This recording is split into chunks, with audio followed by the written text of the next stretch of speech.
Hello and welcome back to RTN Tonight, Glassborough's favorite mid-afternoon late-night talk show. I'm Parker Bennick. And I'm Caitlin Kowalski. As always, we've got a great show today, so let's get started with the news.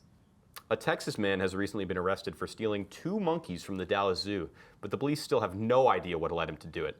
Davion Irvin was charged with 6 counts of animal cruelty and 2 counts of burglary for taking Bella and Finn, who were found 15 miles south of the zoo. Apparently, Irvin has also been linked to other oddities, including the disappearance of a clouded leopard in January.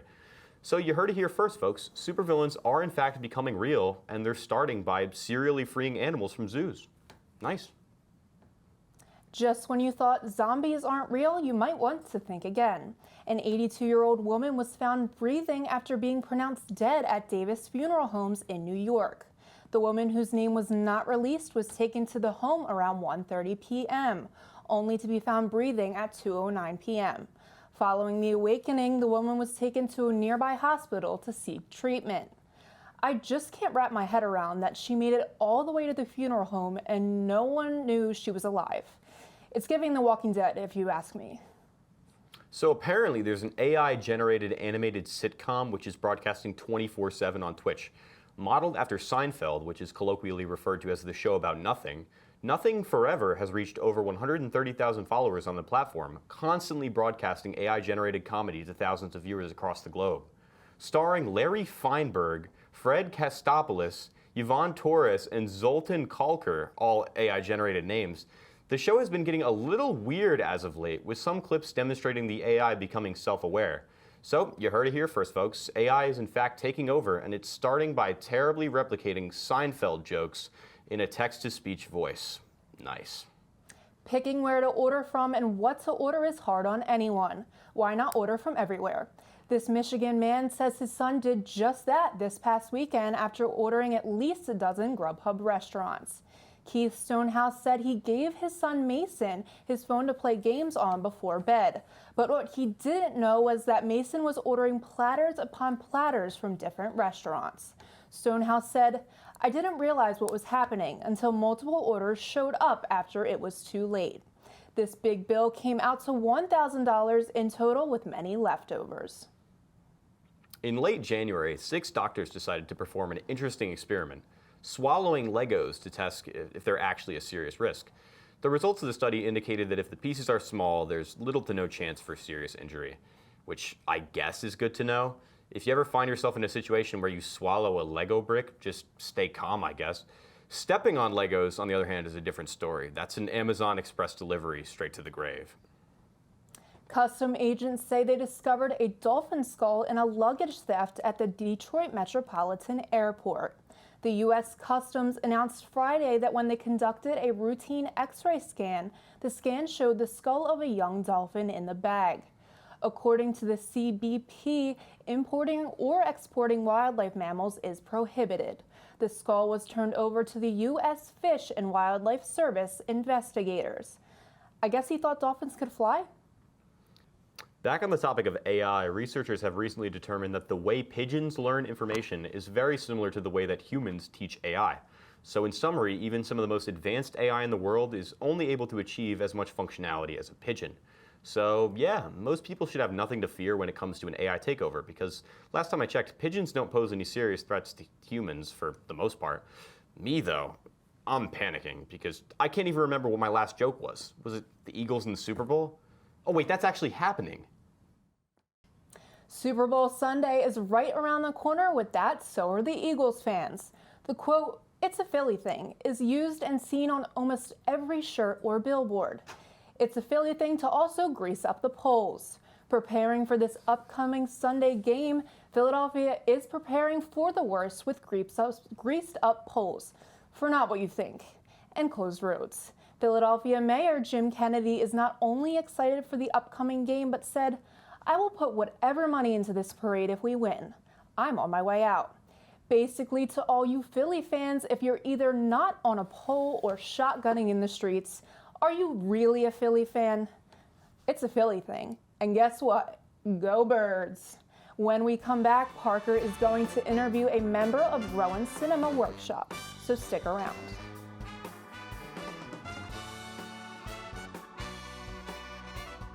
Welcome back to RTN Tonight. Once again, I'm Parker Bennick, and I'm joined by Cinema Workshop's very own John Reyes. John, thank you for being with us tonight. So, first things first, I just want to start by asking you, what got you into film and television production in general? So I used to be a computer engineering major, believe it or not. That was only for a year though. Hated it. Figured it wasn't my sort of area to be studying. Yeah. So I fell back on my backup film, and it's probably the best decision I made in a good while. That's good to hear. Yeah. And there's so many different things to do in film. So between being in front of the camera or behind the camera, do you have a preference for either one? Honestly, I haven't had too much experience in front of the camera yet. Acting hasn't exactly been my forte. I am very much, willing to learn and excited to learn, seeing all this great talent we have here at Cinema Workshop. But probably I would enjoy and excel more at behind the scenes. And speaking of Cinema Workshop, which you mentioned, I know that I'm working on I'm working on a film with you called The Insider, which you wrote and are directing. So I just wanted to know a little bit more about the process of coming up with the ideas for that film, maybe the premise behind it.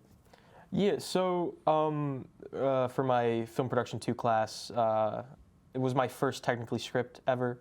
So it took more of a serious tone. So for this feature, I decided to take a more laid-back approach, have fun with it, especially since it was my first feature to actually produce with Cinema Workshop. So the process was real simple, just, having fun with the script, not taking it too seriously. And I think so far, with the 2 days we've shot on set, it's been a lot of fun. And then the next question, if you could have dinner with any director, past or present, who do you think it would be and why? I'd probably say Tim Burton. He's a really weird dude, and seeing him do things would probably be interesting and thought-provoking at the same time. So yeah, that's interesting.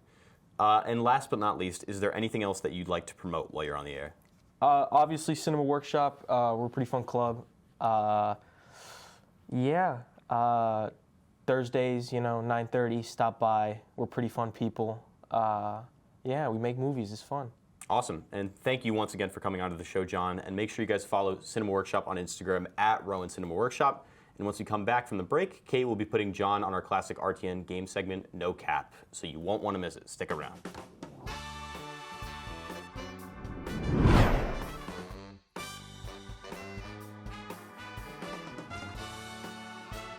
Hello and welcome back to RTN Tonight.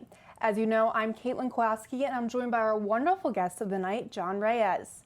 John is now here to join me in RTN Tonight's game of No Cap. To give you a recap of the game, a timer will start when I ask the first question. From there, you will have to answer 20 opinionated questions as fast as possible. After that, we will match your time with next week's guest and see which guest went faster. John, are you ready to play No Cap? Let's do it. All right, in 3, 2, 1. Banana or pickles? Banana. Favorite Girl Scout cookie? Mint. Would you rather be a vampire or a werewolf? Werewolf. If you saw a caterpillar on the sidewalk, would you pick it up? Yes. How many We're skipping that. How many times do you hit the snooze button? Once. Lowe's or Home Depot? Home Depot. What's up with paper straws? They're not cool. How many tacos can you eat in one sitting? 3. Eagles or Chiefs? Eagles. Favorite cricket team? No idea. Would you sumo wrestle a sumo wrestler? Sure. How many woodchucks could a woodchuck chuck if a woodchuck could chuck wood? Probably 17. Could you outswim a shark? Probably. Can you outrun a shark? Probably. Would you still love me if I was a worm? No. TikTok or a half-eaten cheeseburger? Half-eating cheeseburger. Are you in a silly, goofy mood? Sure. Me too. Why are you in a silly, goofy mood? It's silly, goofy mood hours. Do you like monkeys? I do. All right, and then with that, you came in with a time of 1 minute and 11 seconds. That was pretty good. Are you proud of yourself? Sure. You should be. Thank you so much, John, for joining us, and thank you so much for tuning into the show. And thank you to our crew as well. And I'm Caitlin Kowalski. Have a great night, Glassboro.